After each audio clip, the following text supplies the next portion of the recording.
প্রভাতের সোনালি আলোয় মোড়ানো ভোরে জেগে ওঠে বাংলা। তার সবুজ মাঠগুলি দিগন্ত ছুঁয়ে যায় অবিরাম বিস্তৃত হয়ে। নরম হাওয়ার মৃদু স্পর্শে ভেসে আসে অনন্তের গোপন কথা। মাটির ঘ্রাণে মিশে থাকে আকাশের বিশুদ্ধতা।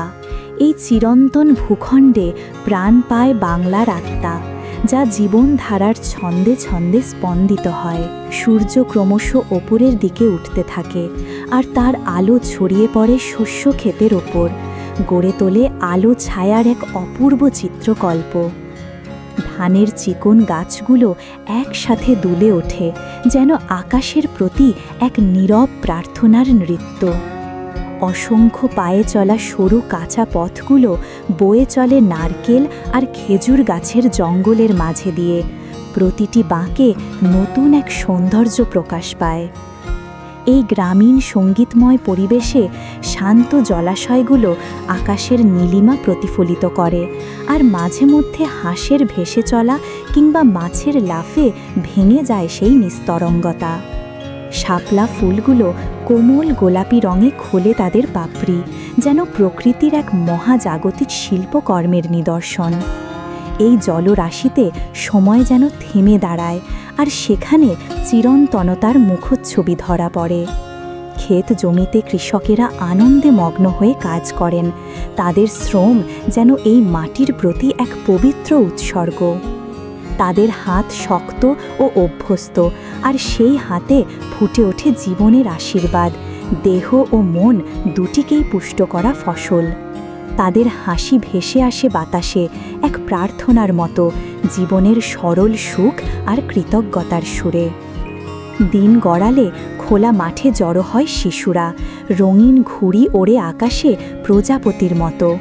তাদের উচ্ছ্বাসময় মুখে ঝলকে ওঠে সূর্যাস্তের সোনালি আভা। তাদের হাসির মধ্যেই ধ্বনিত হয় বাংলার চিরন্তন প্রাণ, যা সময় বা অবস্থান কোনো কিছুর সীমানা মানে না। নারীরা নদীর মতোই শান্ত ও ধীর প্রাচীন কুয়া থেকে জল তুলে আনেন। তাদের ব্রোঞ্জের হাঁড়িগুলো সন্ধ্যার আলোয় ঝকঝক করে। সে হাঁড়িগুলো শুধু জলের নয়, জীবনেরই প্রতীক। তাদের চোখে ফুটে ওঠে প্রজন্মের জ্ঞান, মৌন এক দৃঢ়তা, যা সহ্য করেছে শত শত ঋতুর পরিবর্তন।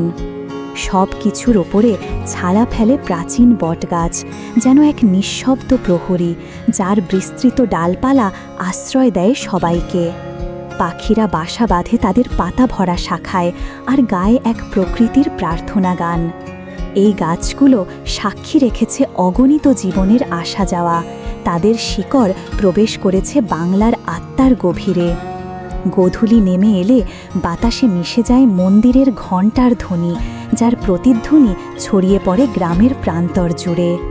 সেই শব্দ মিশে যায় সন্ধ্যার কুয়াশায়, গড়ে তোলে এক অলৌকিক পরিবেশ, যেখানে ইহলোক ও পরলোকের সীমানা বিলীন হয়ে যায়।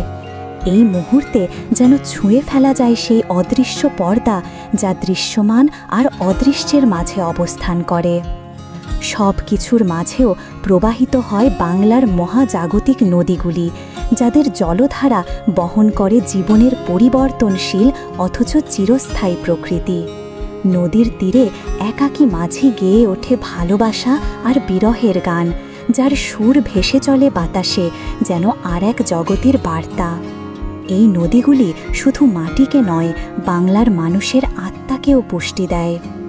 রাত নামলে পুরো গ্রাম্য পরিবেশ আবৃত হয় নরম রূপালী আলোর চাদরে। আকাশে একে একে ফুটে ওঠে তারা, যেন আশার দীপ্ত বিন্দু। দূরে দূরে জ্বলে ওঠে গ্রামের কুপি, অন্ধকারের মাঝে উষ্ণতার আলোক দ্বীপ। এই গভীর রাতে শুনতে পাওয়া যায় বাংলার হৃদস্পন্দন, ধীরে, শান্ত অথচ সুদৃঢ়। এটাই চিরন্তন বাংলার রূপ, যেখানে প্রতিটি সূর্যোদয়ে শুরু হয় নতুন এক বিস্ময়, আর প্রতিটি সূর্যাস্ত রেখে যায় আগামীকালের প্রতিশ্রুতি। এটি এমন এক ভূমি যেখানে মানুষ আর প্রকৃতির মাঝে, জাগতিক আর আধ্যাত্মিকের মাঝে সীমানা মিলিয়ে যায়। এই পবিত্র প্রান্তরে খুঁজে পাওয়া যায় জীবনের আসল রূপ, সহজ, গভীর আর চিরসুন্দর। এই মায়াময় ভূমির পথ ধরে হাঁটতে হাঁটতে মনে পড়ে কবির সেই কথা, প্রজাপতি মাস নয় মুহূর্ত গুণে, তবু তার সময় যথেষ্ট।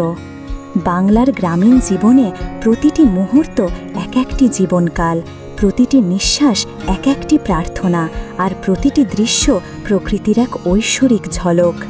এই চিরন্তন বাংলার বুকে আমরা খুঁজে পাই কেবল সৌন্দর্য নয়, জীবনের মূল সত্তাকেই।